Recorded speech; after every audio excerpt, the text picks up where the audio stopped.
കർണാടകയിൽ 5 വയസ്സുകാരിയെ തട്ടിയെടുത്ത് കൊലപ്പെടുത്തിയ കേസിലെ പ്രതി വെടിയേറ്റ് കൊല്ലപ്പെടാനുള്ള സാഹചര്യം വിശദീകരിച്ച് പോലീസ്. തെളിവെടുപ്പിനിടെ പോലീസിനെ ആക്രമിച്ച് രക്ഷപ്പെടാനുള്ള ശ്രമത്തിനിടെയാണ് പോലീസ് വെടിവെച്ചതെന്ന് കമ്മീഷണർ എൻ ശശികുമാർ പറഞ്ഞു.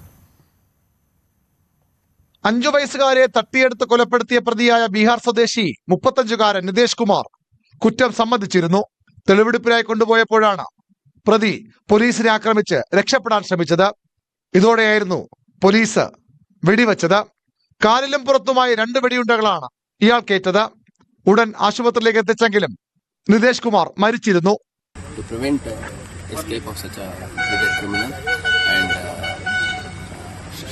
To prevent any further possible assault on the police.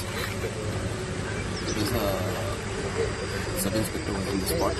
Air fired initially, warned him to surrender. But when he further continued running, she fired at him. 2 rounds are hitting him and taken to hospital. ഉച്ചയ്ക്ക് വീട്ടിൽ കളിച്ചുകൊണ്ടിരുന്ന 5 വയസ്സുകാരിയെ മതിൽ ചാടിക്കടന്ന് വീട്ടിലെത്തിയ നിതേഷ് തട്ടിയെടുക്കുകയായിരുന്നു. ആളൊഴിഞ്ഞ ഷെഡിലേക്ക് കൊണ്ടുപോയി കുഞ്ഞിനെ ക്രൂരമായി കൊലപ്പെടുത്തി. CCTV ദൃശ്യങ്ങൾ പുറത്തു വന്നതോടെ നാട്ടുകാരും പോലീസും ചേർന്ന് പ്രതിയെ പിടികൂടുകയായിരുന്നു.